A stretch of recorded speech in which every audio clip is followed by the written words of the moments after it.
उधर यूक्रेन में जारी भीषण जंग के बीच रूस ने अपने ताकतवर मिसाइल सिस्टम इस्कंदर से हमले तेज कर दिए।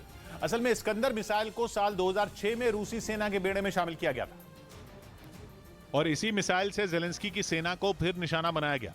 रूस ने दावा किया कि इस मिसाइल के जरिए सटीक निशाना साधकर यूक्रेन के कई अहम सैन्य ठिकाने तबाह कर दिए गए।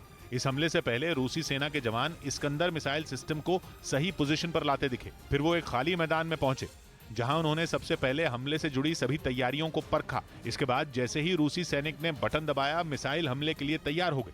फिर तेज रोशनी उठने के साथ ही मिसाइल अपने दुश्मनों के ठिकाने की तरफ उड़ान भरती नजर आई, जिसने यूक्रेन की सेना को काफी नुकसान पहुंचाया। 17 साल पहले रूस ने इसे यूं ही अपने बेड़े में शामिल नहीं किया था, क्योंकि कहा जाता है कि इसके जरिए 500 किलोमीटर की दूरी से दुश्मन के ठिकानों को निशाना बनाया जा सकता है।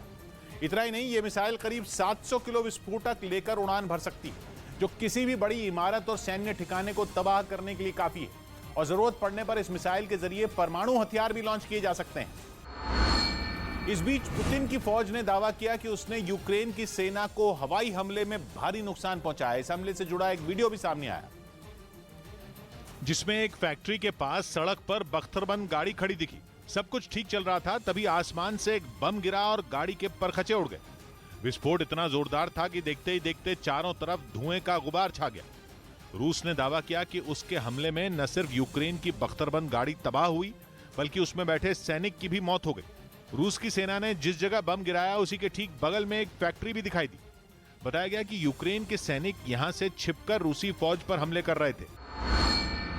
उधर यूक्रेन के चर्निव में रूसी सेना के जाने के बाद चारों तरफ बर्बादी के निशान दिखाई दिए। बेलारूस के रास्ते इस इलाके में आकर रूसी सेना ने भारी तबाही मचाई थी और कई दिनों तक कब्जा करने के बाद हाल ही में उसने चर्निव को खाली कर दिया, जिसके बाद न्यूज 18 की टीम चर्निव पहुंची, जहां रूसी बमों और मिसाइलों के हमलों की निशानियां बिखरी पड़ी थी। रूसी सेना ने वहां इतने बड़े बड़े बम बरसाए कि जगह जगह जमीन में कई फीट तक गड्ढे हो गए। वहां का एक स्टेडियम तो रूसी हमले में पूरी तरह तबाह हो गया। मैदान में कई गड्ढे नजर आए तो दर्शकों के बैठने वाली जगह पर मलबे का ढेर दिखाई दिया। स्टेडियम में ऐसी कोई चीज नहीं दिखी जो सही सलामत हो। इसी तरह चर्निव के कई दूसरे इलाकों को भी रूस ने बर्बाद कर दिया। बमबारी में सैकड़ों मकान ढह गए तो कुछ जगहों पर इमारतों के साथ बड़े बड़े पेड़ भी पुतिन की सेना के ताकतवर बमों का निशाना बने। बड़े बम जो है वो बहुत सारे इलाकों पर गिराए गए हैं और इस तरह के कई गड्ढे हमने देखे हैं। रूसी सेना के जाने के बावजूद चर्निव के कई इलाके में सन्नाटा पसरा दिखाई दिया। इस बीच खबर है कि रूस की मदद के लिए चीन ने गुपचुप तरीके से अपनी मिसाइलें सर्बिया भेजी। सर्बिया को रूस का सहयोगी देश कहते हैं। यूक्रेन में जंग की शुरुआत के बाद उसने खुलकर पुतिन का साथ दिया था।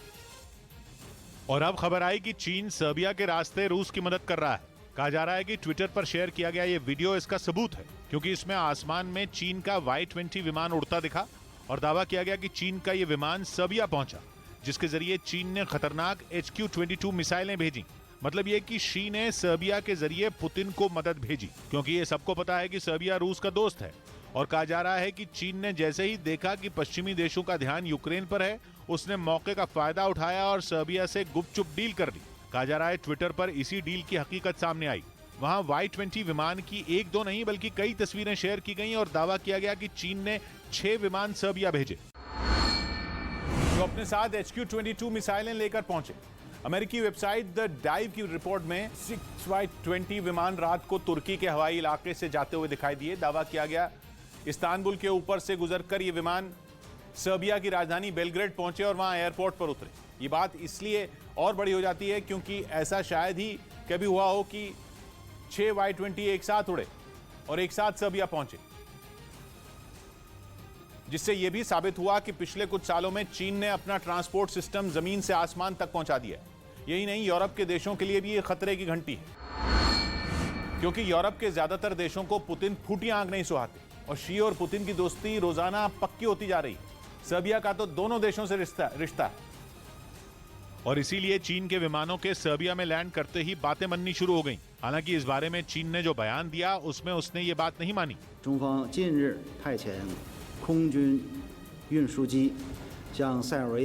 लेकिन जैसा चीन का रिकॉर्ड है उससे इस बात पर यकीन करना मुश्किल है। चीन का कहना है कि दुनिया उसे सुपर पावर के रूप में नहीं देखती, इसीलिए उसने सर्बिया को हथियारों का जखीरा भेजकर पूरी दुनिया को यह संदेश दिया है कि उसे नजरअंदाज नहीं किया जा सकता। क्योंकि माना जा रहा है कि ये चीन की वायुसेना की ओर से विदेश में किया गया अब तक का सबसे बड़ा अभियान है, खासतौर पर तब जब पुतिन के मुद्दे पर शी और बाइडेन में रोज कहासुनी हो रही है। पिछले हफ्ते ही अमेरिका ने चीन को चेतावनी दी थी कि अगर उसने रूस का साथ दिया तो अच्छा नहीं होगा। कहा जा रहा है कि इसीलिए ड्रैगन ने पर्दे के पीछे से खेलने का प्लान बनाया। सर्बिया से हथियारों का लेन देन वो आज से नहीं बल्कि कई साल से कर रहा है।